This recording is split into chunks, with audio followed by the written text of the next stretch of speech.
Question में सबसे पहले क्या दिया है अपना CIF लागत बीमा भाड़ा मुक्त मूल्य $6000 और नीचे क्या दिया है भाड़ा अलग से चुकाया उसने और बीमा भी जितना चुकाया वो दिया अलग से दिया है वहां पे कि इतना इतना है। देखिए यहाँ पे मसला क्या है क्वेश्चन में $6000 क्या दिया है ये CIF बराबर कितना दिया $6000। अब इसमें से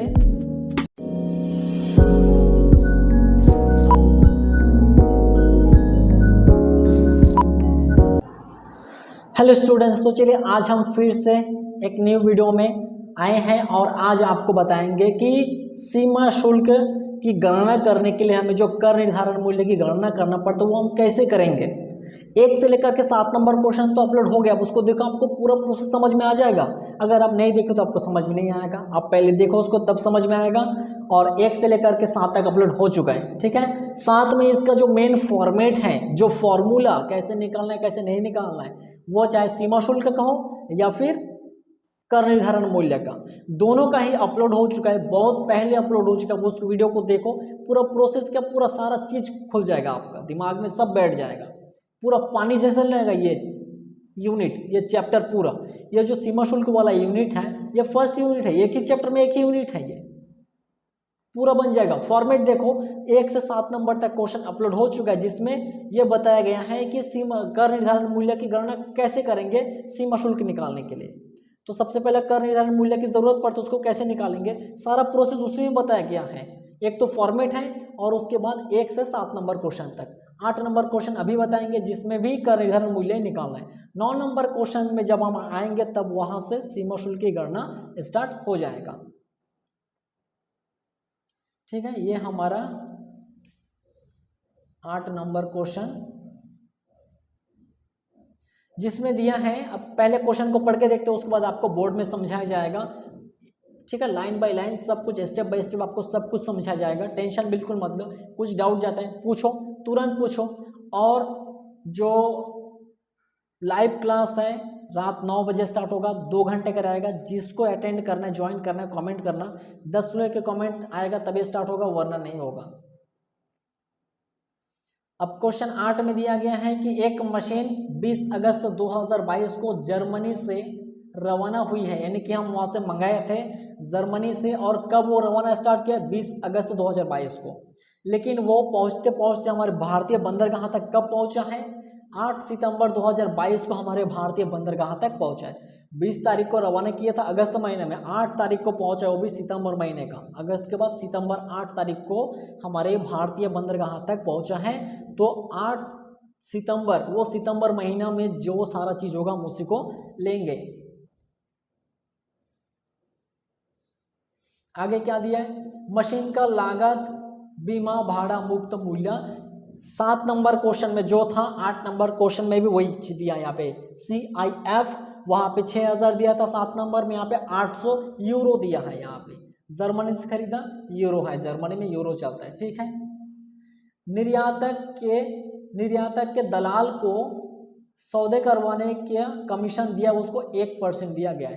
अब सौदा करवाने के लिए कितना दिया 1% कमीशन। कमीशन किसका देता है बीजक मूल्य। अब बीजक मूल्य है ही नहीं यहाँ पे तो बीजक मूल्य मतलब लागत मूल्य, खरीद मूल्य।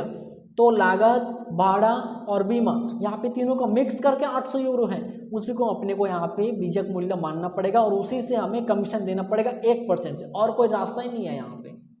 क्योंकि 7 नंबर क्वेश्चन में दिया था भाड़ा कितने का, बीमा कितने का, अलग अलग 2000 और 700 दिया था, हम 6000 में माइनस किए थे, $3300 निकल गया था, हम वहाँ पे बीजक मूल्य आराम से निकाल लिए थे, क्योंकि अलग सा भाड़ा और बीमा का राशि, अपना जो डॉलर है वो दिया था। लेकिन यहाँ पे ऐसा कुछ नहीं दिया है कि भाड़े का और बीमा का कितना यूरो है, वो नहीं दिया, बस डायरेक्ट CIF 800 यूरो है, बोल दिया तो बोल दिया।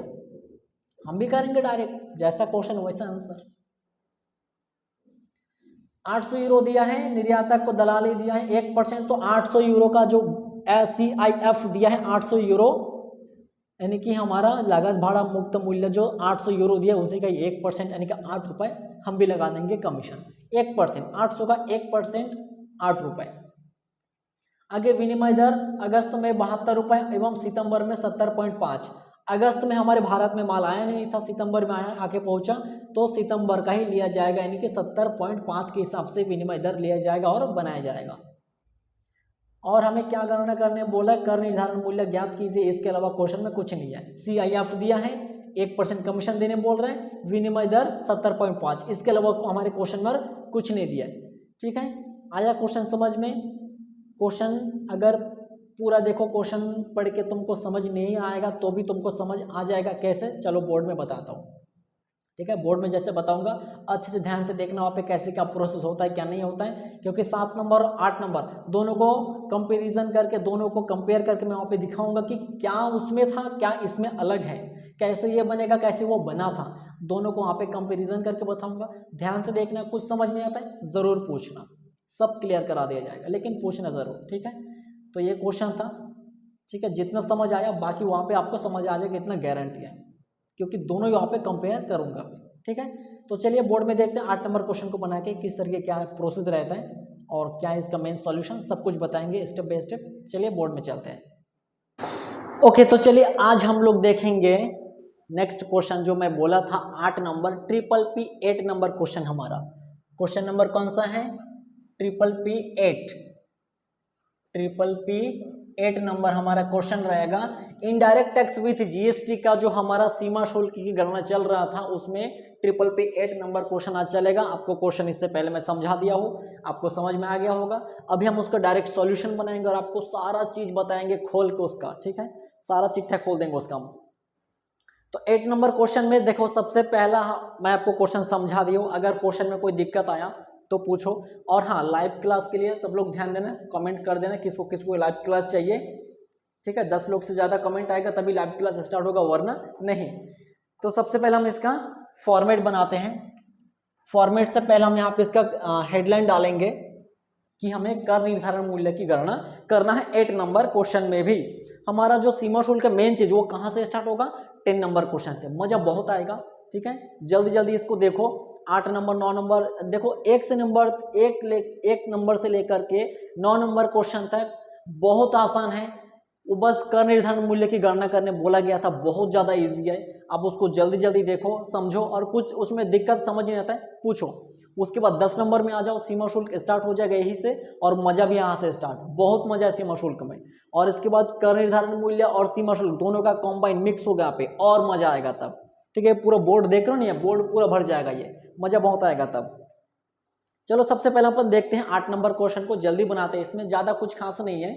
8 नंबर और 9 नंबर क्वेश्चन को 2 क्लास में 2 ही क्वेश्चन करेंगे, उसके बाद मतलब हर क्लास में एक एक क्वेश्चन होगा, लेकिन पूरा डिटेल के साथ। ठीक है, तो हेडलाइन डालते हैं पहले।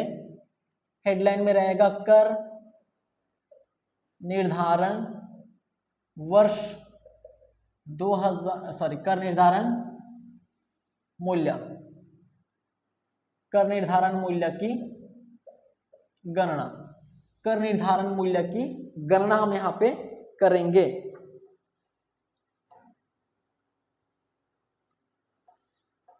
हम लोग जैसा इनकम टैक्स में लिखते हैं ना, कर अपना जो भी कैलकुलेशन करने बोलते हैं कि इसका आय करोगे, आय निकालो, उसके बाद कर निर्धारण मूल्य कर निर्धारण वर्ष 2023-24 ऐसा वगैरह लिखते हैं, वो सब हेडलाइन हम इनकम टैक्स के लिए लिखेंगे। इनडायरेक्ट टैक्स में नहीं होगा वो सब। इनडायरेक्ट टैक्स में जो चीज गणना करने बोला बस उसी को लिखना है, नीचे कोई चीज लिखने की जरूरत नहीं है यहाँ पे।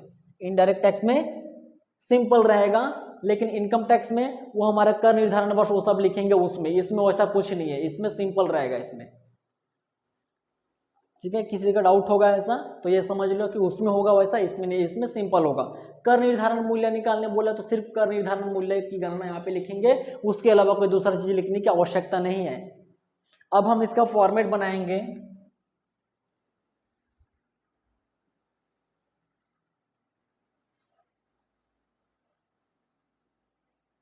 फॉर्मेट में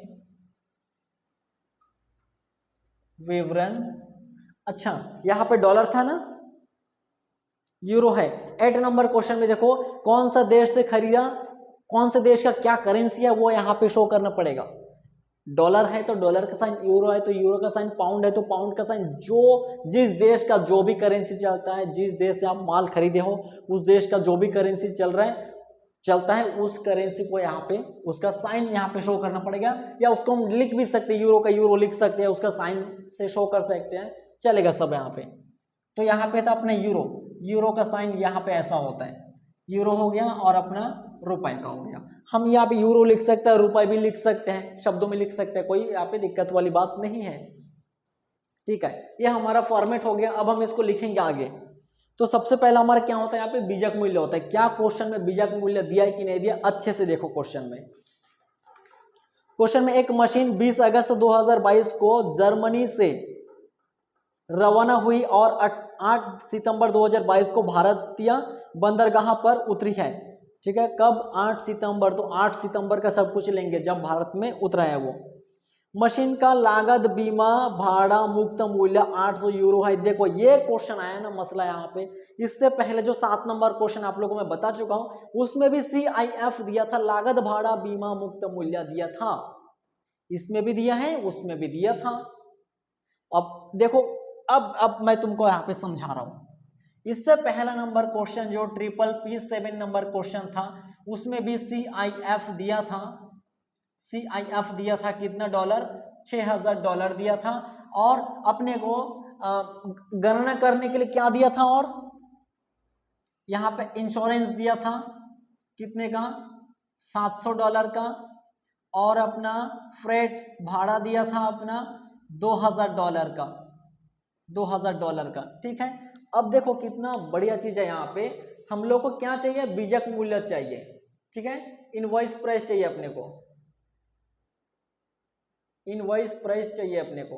ठीक है, अपने को इनवॉइस प्राइस चाहिए, बीजक मूल्य चाहिए। अब बीजक मूल्य कैसे निकलेगा, लागत मूल्य कैसे निकलेगा, जो CIF यानी कि देखो कॉस्ट, अपना इंश्योरेंस, फिर फ्रेट, तीनों एक साथ जुड़ा हुआ है। तो इंश्योरेंस और फ्रेट, इन दोनों को अलग कर देंगे, तब जाके अपना कॉस्ट निकल जाएगा, C निकल जाएगा यहाँ पे। तो यहाँ पे I यानी कि इंश्योरेंस कितना दिया, 700 है, तो इस 6000 में 700 हटा देंगे। और फ्रेट F कितना है, 2000, यानी कि 2000 और 700, टोटल 2700 हम यहाँ पे 6000 में से घटा देंगे। तो हमारे क्या निकल जाएगा, कॉस्ट निकल जाएगा, लागत मूल्य निकल जाएगा, बीजक मूल्य निकल जाएगा। हम डायरेक्ट यहाँ पे बीजक मूल्य क्वेश्चन में शो करते थे, शो किए भी थे और शो करना भी है उसको। लेकिन अभी जो तुम्हारा PPP8 नंबर क्वेश्चन आया है, उसमें क्वेश्चन में मसला क्या है, इसमें भी CIF दिया है, कितना यूरो है, 800 यूरो है, 800 यूरो है। 800 यूरो है। सौदे करवाने की का कमीशन 1% दिया है, विनिमय दर इतना इतना दिया है। अब यहाँ पे क्वेश्चन में तो ऐसा नहीं बोला था कि तुम्हारा इंश्योरेंस कितना है, फ्रेट कितना, यहाँ पे तुमको कुछ नहीं दिया है। तो क्या करोगे, बीजक मूल्य तो तुम अलग से नहीं, इनवॉइस प्राइस यहाँ पे देखो 6000 में तुमको क्या माइनस करना पड़ेगा, 6000 में माइनस करोगे 2000 और 700, 2700, तो कितना निकल के आएगा, $3300, $3300। ये हो जाएगा तुम्हारा इनवॉइस प्राइस, $3300 इनवॉइस प्राइस निकल जाएगा। लेकिन यहाँ पे इनवॉइस प्राइस यानी कि हमारा बीजक मूल्य हम नहीं निकाल सकते। क्यों नहीं निकाल सकते यहाँ पे, क्योंकि हमारे पास इंश्योरेंस अलग से नहीं दिया है, फ्रेट यानी कि भाड़ा अलग सा नहीं दिया है, तो हम उन दोनों को माइनस भी नहीं कर सकते। और माइनस नहीं कर सकते तो बीजक मूल्य इनवॉइस प्राइस भी नहीं निकलेगा। यानी कि जो CIF है वही हमारा बीजक मूल्य है, वही हमारा FOB है, सब कुछ उसी को मानना पड़ेगा, कोई रास्ता और यहाँ पे नहीं है। और इसी में अपने को क्या करना पड़ेगा, कमीशन काटना पड़ेगा 1%। और विनिमय दर क्या बोला गया है, अगस्त महीना में देखो विनिमय दर 1 अगस्त में 72 रुपए एवं सितंबर में 70.5। तो हमारे बंदरगाह पर 8 सितंबर को एंट्री हुआ था हमारे माल का। सितंबर महीना में एंट्री मतलब मिला था अपने को, माल रिसीव हुआ था विदेश से जब आया था, तो सितंबर में आया था, सितंबर में टच हुआ भारत में। तो सितंबर के सारी चीज को सितंबर का ही लेना है, सितंबर महीने में जो चीज होगा उसी को लेना है अपने को। तो विनिमय दर अगस्त में था 72 रुपए, सितंबर में 70.5, तो 70.5 के हिसाब से हमें लेना पड़ेगा।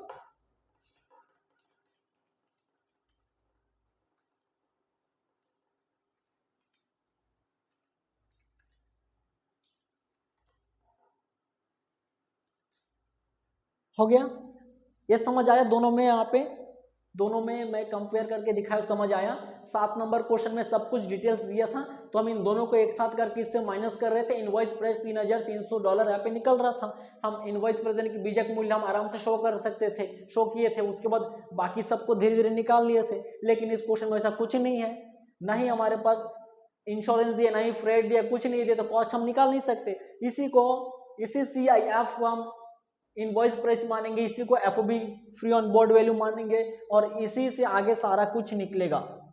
ठीक है, ये दोनों में इतना कंपेयर देखो, ये छोटा छोटा क्वेश्चन इसीलिए तुमको समझने के लिए दिया है।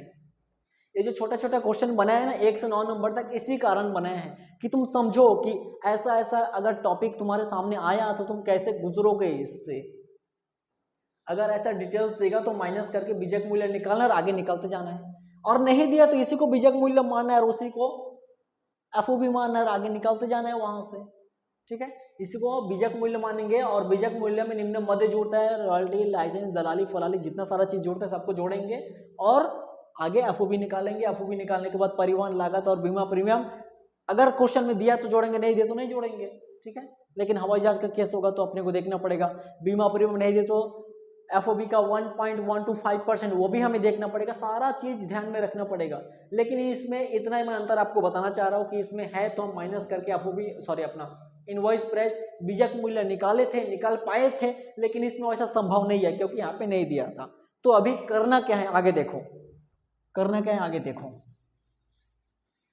यह किसी को कुछ समझ नहीं आया एक बार वीडियो को रिपीट करके देखो, और समझ नहीं आता पूछो, सीधा पूछो मेरे से क्या दिक्कत है, पूछो, कमेंट करो सीधा। और थर्ड ईयर के लिए 2 घंटे का क्लास रात्रि 9 बजे से स्टार्ट होगा। जो इच्छुक है फ्री में सीखने का, पूरा थर्ड ईयर का सब, income tax, management account, indirect tax, सब साथ में थ्योरी का लिखने का तरीका, प्रोसेस, कैसे क्या लिखना है, कितना पेज, कितना सारा डायग्राम, सब कुछ दूंगा, नोट्स दूंगा, सब कुछ दूंगा। बस कमेंट करो कि क्लास चाहिए, क्लास अटेंड करना है, और नहीं चाहिए तो बढ़िया बात है, मेरा टाइम बचेगा। ठीक है, अब देखो यहाँ पे बीजक मूल्य नहीं दिया अपने पास बीजक मूल्य नहीं दिया है, तो क्या करेंगे, बीजक मूल्य ही CIF मूल्य मानेंगे यहाँ पे। ठीक है, उसी को ही मानेंगे, लागत, भाड़ा, लागत, बीमा, भाड़ा, मुक्त मूल्य, लागत के बाद बीमा, फिर भाड़ा, मुक्त मूल्य, इंग्लिश में अपन इसको CIF बोलते हैं। कितना है, 800 यूरो। 800 यूरो क्वेश्चन में दिया था। ये CIF है, यानी कि लागत मूल्य, बीमा मूल्य और भाड़ा, ये तीनों चीज एक साथ मिक्स है। हम लोग बीमा को और भाड़ा को कहाँ लिखते हैं, परिवहन लागत में लिखते हैं, परिवहन लागत में लिखते हैं। इससे पहले क्वेश्चन नंबर 7 में देखो कैसे किया था मैं, बीमा और भाड़ा अलग सा क्वेश्चन में दिया था, तो यहाँ से माइनस करके जो बचा था वो FOB अपना बीजक मूल्य में आ गया था, और उसके बाद बीमा को और भाड़ा को मैं जिसको माइनस कर दिया था उसको बाद में यहाँ पे लिखा था, बीमा और भाड़े को, लेकिन यहाँ पे तो दिया नहीं है, तो अपने को डायरेक्ट इसी को लिखना पड़ जाएगा यहाँ पे, लागत, बीमा, भाड़ा, मुक्त मूल्य उतना, इसमें इसी को बीजक मूल्य मानना पड़ेगा। अब इसमें जुड़ेगा निम्न मध्य,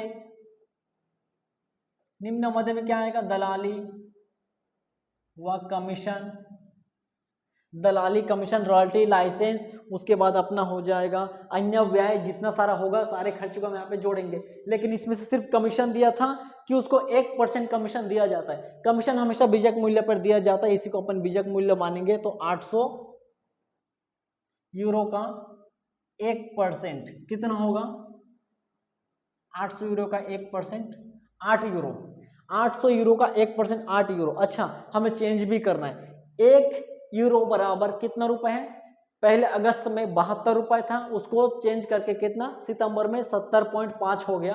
तो हमें सितंबर को ही मानना है, क्योंकि यह जो माल था जर्मनी से आया था, क्या जर्मनी से हमारे भारत देश में रवाना किया था अगस्त में वहां से, लेकिन पहुंचते पहुंचते कब क्या हो गया, सितंबर महीना हो गया। सितंबर महीना में एंट्री हुआ, हमारे बंदरगाह तक आया, तो सितंबर महीने के हम सब कुछ लेंगे।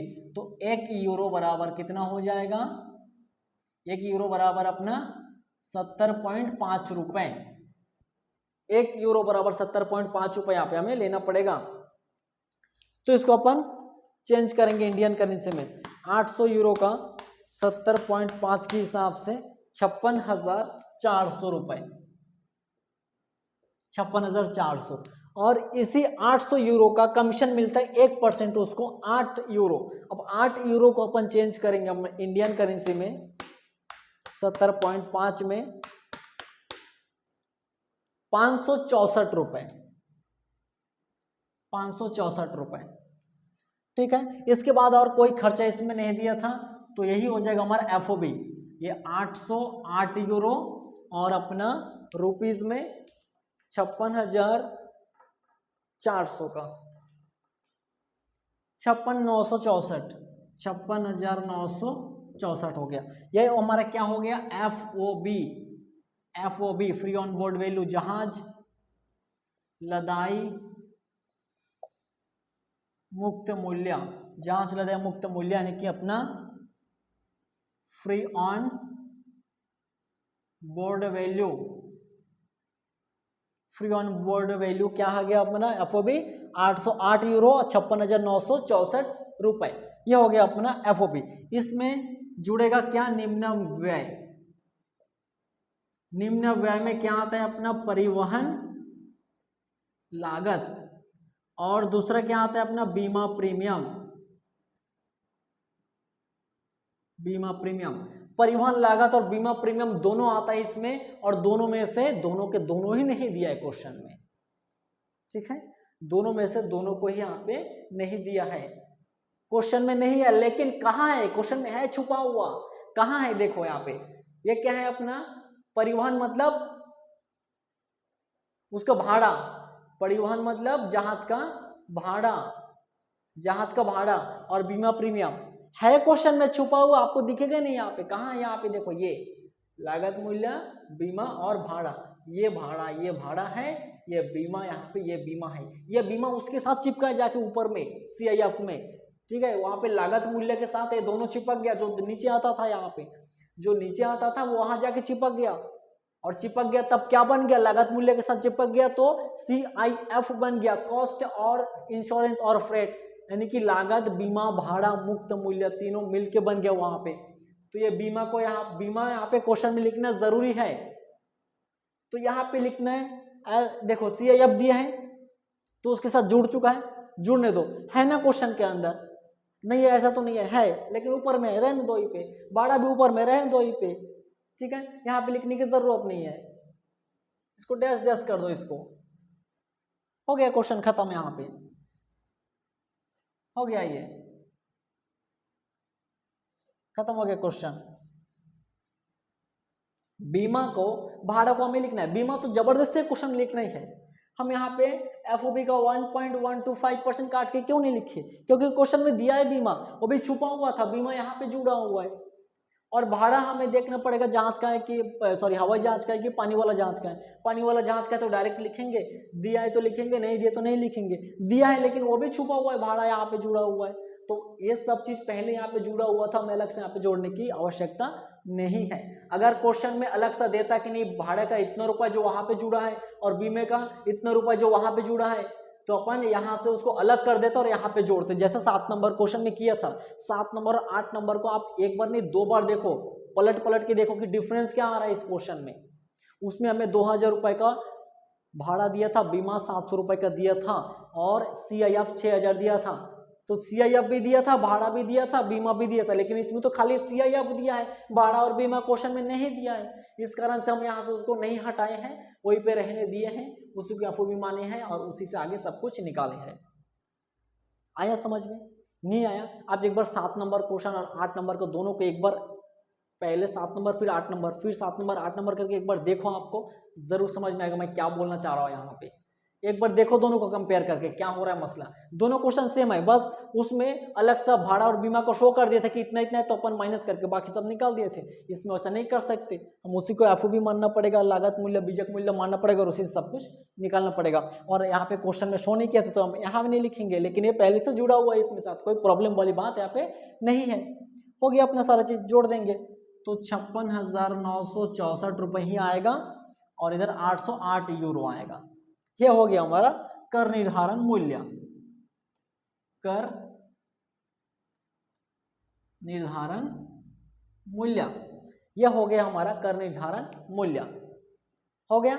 आपको मैं ये क्वेश्चन बोला था होमवर्क है, आप बना के मुझे सेंड करोगे, लेकिन मैं खुद ही बना के दिया क्योंकि मेरे को पता है आप लोग का नहीं निकाल सकता, आप लोग का हो गया।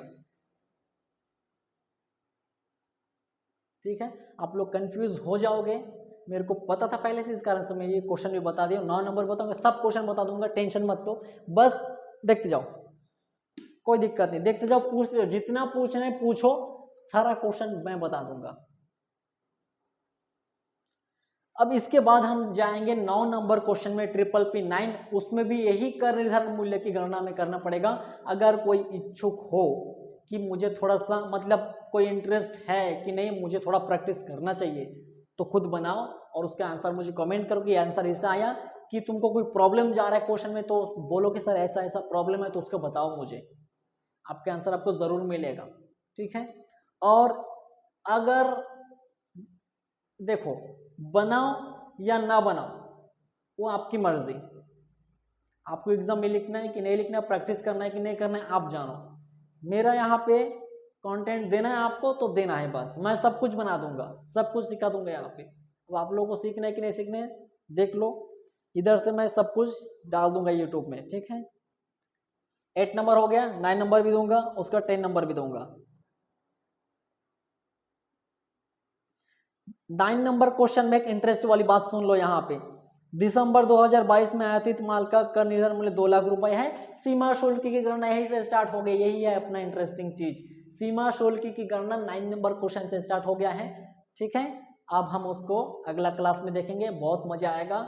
यहाँ तक किसी को डाउट है 1 से 8 तक तो पूछो, नहीं है तो बढ़िया बात है, समझ में आया तो लाइक करना, वीडियो को शेयर कर देना अगर करना है तो, लेकिन सब्सक्राइब करके ऑल आइकन बेल आइकन दबा के रखना, वरना नोटिफिकेशन रोज नहीं मिलेगा, क्योंकि सारा सीरीज स्टार्ट हो चुका है, सारा कोर्स लॉन्च हो चुका है, रोज कंटिन्यू मिलते जाएगा ये। ठीक है, अब ना इस क्वेश्चन में यही तक 8 नंबर में ट्रिपल पे 8 नंबर यहाँ पे हो गया है। अब हम 9 नंबर क्वेश्चन में जाएंगे। अगर किसी को कोई भी दिक्कत है पूछो, वहां पे आपको रिप्लाई मिलेगा, और ज्यादा कुछ है तो मैं व्हाट्सअप नंबर दे दूंगा, वहीं से आप कांटेक्ट कर लेना। ठीक है, सारा डिटेल आपको, सारा डाउट क्लियर कर दिया जाएगा, कोई दिक्कत नहीं है। तो इस क्वेश्चन में ही तक, मिलेंगे हम जल्दी 9 नंबर क्वेश्चन के साथ अगले क्लास में। ठीक है, जय हिंद।